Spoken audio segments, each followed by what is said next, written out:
So now what I want to do is talk a little bit about oogenesis. So remember, oogenesis is the meiosis in females to produce the egg, or what's called an oocyte.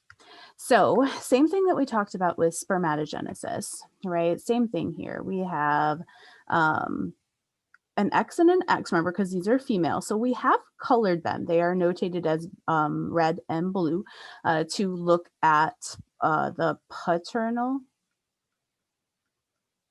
X. I mean, it could be either way. I'm just, first one is paternal, and the red one, and then the blue one is maternal, which means this individual got one X from dad and one X from mom. But also remember, again, you've got 22 pairs of autosomes that this individual, there we go, that this individual is going to have. Okay, so 22 pairs of autosomes.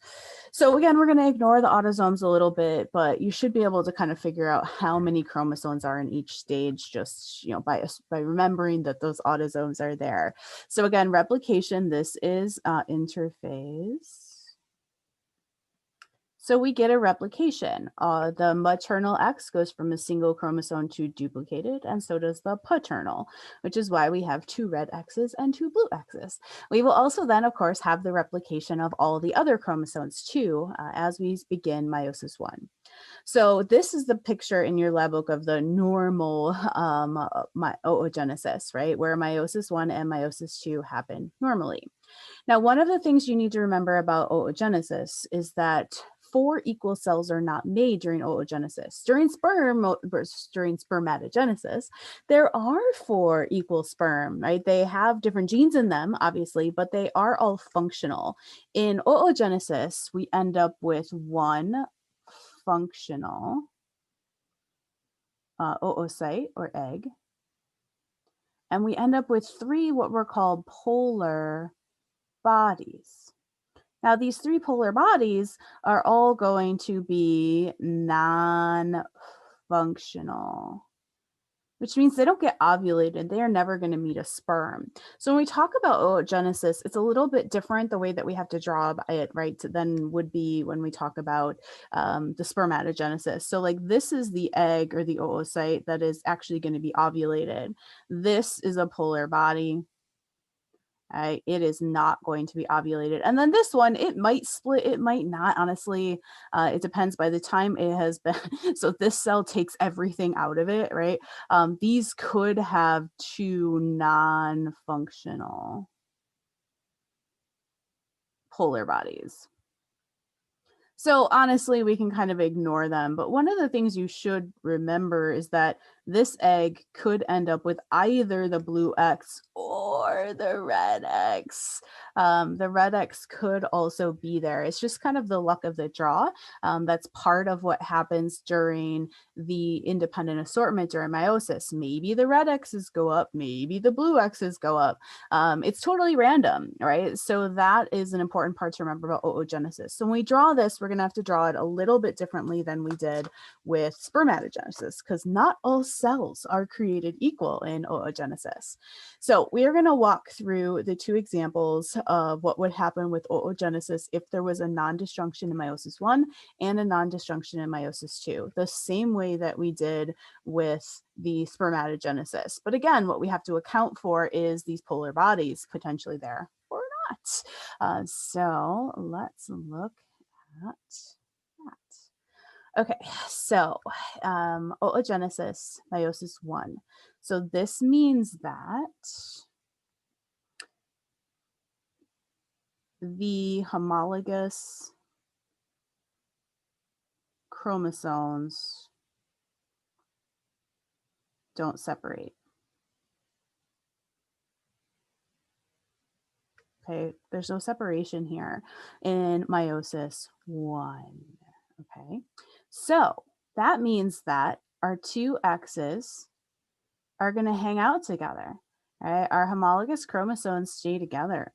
So either they could both go up, which would be one thing that could happen during the independent assortment, or they could both go down, which means that we could end up with the cell that's empty to end up to go make the egg, right? So this is our functional egg.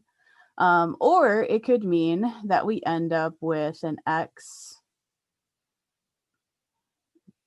and an X here. So these are kind of the two options of what could happen. You could end up with a functional egg that is going to get fertilized that has one of each X, one paternal X and one maternal X. Or you could end up with one that has nothing in it, sex chromosome wise. Again, remember that both of these cells here, this would still have the 22 autosomes, and this one still has 22, which means it has a total of 25. I'm sorry, 25, 24 chromosomes. So one gets gypped one and one gets an extra one. Okay, so that's basically what could happen. So this is our egg, right? This is the gamete from the female. And then this is the other option that we could get, right? This is a polar body, gone. This is a polar body, gone. Polar body, gone. Polar body, gone. So we have two eggs that could get fertilized. Now remember here that we have two options from the male. So we're going to look at both of those. So dad is potentially going to have two options. I'm going to draw these kind of separate from each other. One sperm, the second sperm. One will have an X in it, maybe, and the other will have a Y in it, maybe.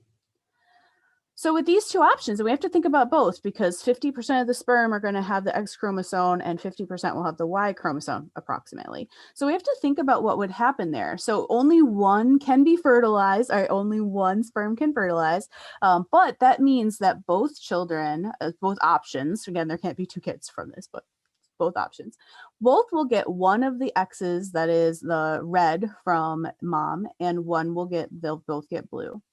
But then here's where the difference comes, right? Dad will give an X for one option and dad will give a Y for the other option. So if you look back at our naming of the different syndromes because of this, remember that this would be poly-X, right? Poly-X syndrome, female, this person would have 47 chromosomes instead of 46. XXY is Klinefelter, and would have also 47 chromosomes. So let's do the same thing with the nothing here, right? With this, I call it nothing, it has a 0 in it. It has 22 chromosomes. It just doesn't have a sex chromosome. There's no X in here. So let's think about what would happen if it was fertilized by an X chromosome, and what if it was fertilized with a sperm that had the Y chromosome. So X from one and Y from the other. And then mom is going to give it the nothing. Okay, so here's where the zeros come in. So dad gave an X in this top situation, which means this kid is going to have Turners. All right, they'll have 45 chromosomes instead of 46 because they're missing the X or the Y. They will be phenotypically female, but they are alive because they have an X chromosome. As opposed to the next one, YO is not a viable option. I always think about this as yo be dead, right? These babies will never survive. In fact, mom probably won't even know she's pregnant if this happens, like the pregnancy won't even take. So this is considered what's called non-viable. Without an X chromosome, the human body cannot develop. Right? That's an important part of it. So if the non-disjunction happens in meiosis 1, we could end up with poly-X, which would have one of every single X, one from dad and one of the basically grandparents, right? Maternal and paternal X's for poly-X. And then you could have Klinefelters where the Y came from dad, but then and again, the kid gets each X. So what you can see is that same pattern that I mentioned to you in spermatogenesis, right? If you get one of each, the non-disjunction happened in meiosis 1. So if you get one X that is the maternal and paternal, so one X of each color, basically, the non-disjunction happened in meiosis 1. Now that will be different than when we talk about meiosis 2. So let's take a peek at that.